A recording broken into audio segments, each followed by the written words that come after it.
That's the music of navigator Chad Paishon during the 6th annual Wayfinding and Navigation Festival at the Imiloa Astronomy Center held this past weekend. The song, Hokulea, Star of Gladness, was written by the late George Boogie Kalama, one of the crew members on the first Hokulea voyage. Paishon sailed on subsequent voyages, and his purpose in this demonstration was to show the important role of music in the voyaging culture. It was one of the many demonstrations at Imiloa on Saturday. Outside, the waka were on display, a sign that the yearly event was underway. The event included films, demonstrations, and even makahiki games with Nakani o Halipa'a Kawa outside on the lawn. This year, the event included a panel discussion called Te Mana o Te Moana, the Spirit of the Sea, about the epic 7 Polynesian canoe journeys around the Pacific from 2011 to 2012. Big Island Video News was there when the voyagers arrived in HILO. On Saturday, some of those same voyagers shared their experiences with the crowd at Imiloa. Well, it's a funny story.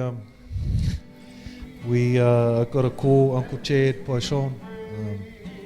He's our captain on Makali, and got this call from him saying, "Oh, come into Aotearoa." And what they had done is come down to represent PVS, Polynesian Voyaging Society, to come and talk basically about how they run PVS here in Hawaii, and a lot of the training methods, and Dita and some of the other people involved at the time of organising all of this had brought people down like Uncle Chad, a couple of other uncles from Oahu. And so it was a real surprise, because Uncle said, "Oh, we're coming down, there's all these canoes getting built in Aotearoa." And you know, I'm real close with Hoturoa, who people have mentioned here. We have a voyaging trust at home, which we've been doing for about 20 years. And when I knew that Hotu didn't know about this, I knew something, what's going on here? Because we've got our uncle coming down from Hawaii to talk to people about voyaging canoes. So that's the first time I heard about it. So how were the captains selected? And did the captain stay the whole time with the fleet, or did you change captains off? If you can roll things forward here, well, a lot of training and things were going on over a certain amount of years and months, and each voyaging country was sort of hooing up their people to come together to get on these canoes. Different people found captains within their own nations, which was good. The panel also included participants from Hawaii Island who honed their skills on the Makali'i canoe based out of Kauai High. I got invited to sail on Tamatau early on in the voyage. Before they left New Zealand, they Nick and Frank had both told me that I should get on board when I could. I wasn't able to have that opportunity until the canoes were coming back through the Pacific.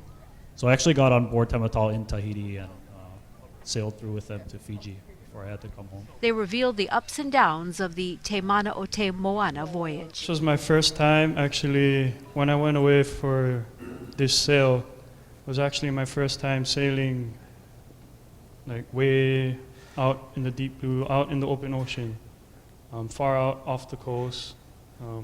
And I really loved it, and it was real nice, very peaceful.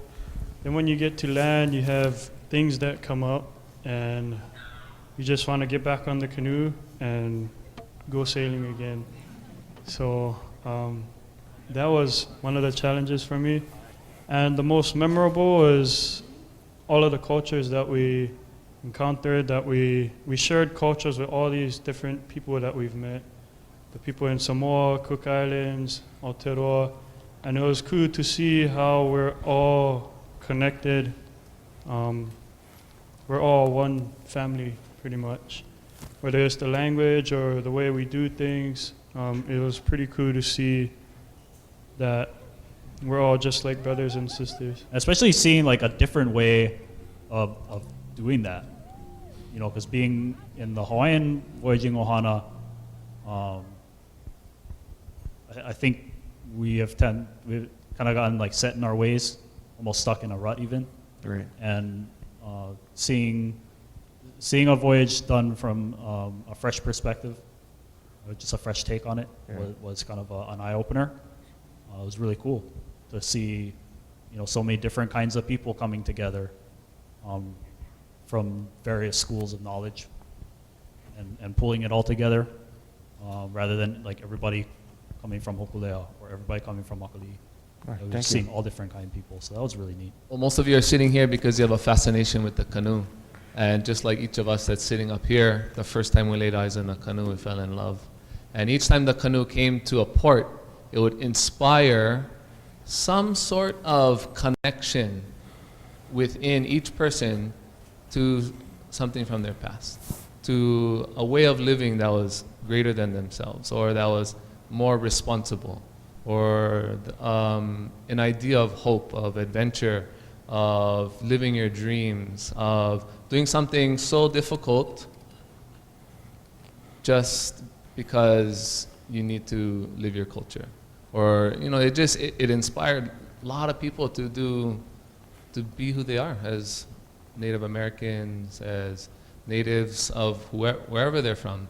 And each community loved having the canoes there.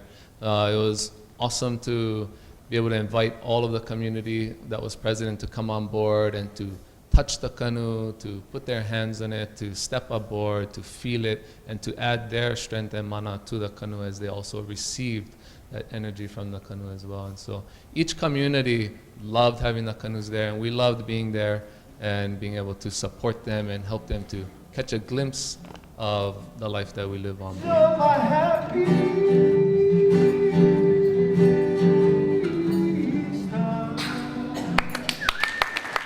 This is Big Island Video News for Tuesday, October 1st, 2013. I'm Stephanie Salazar.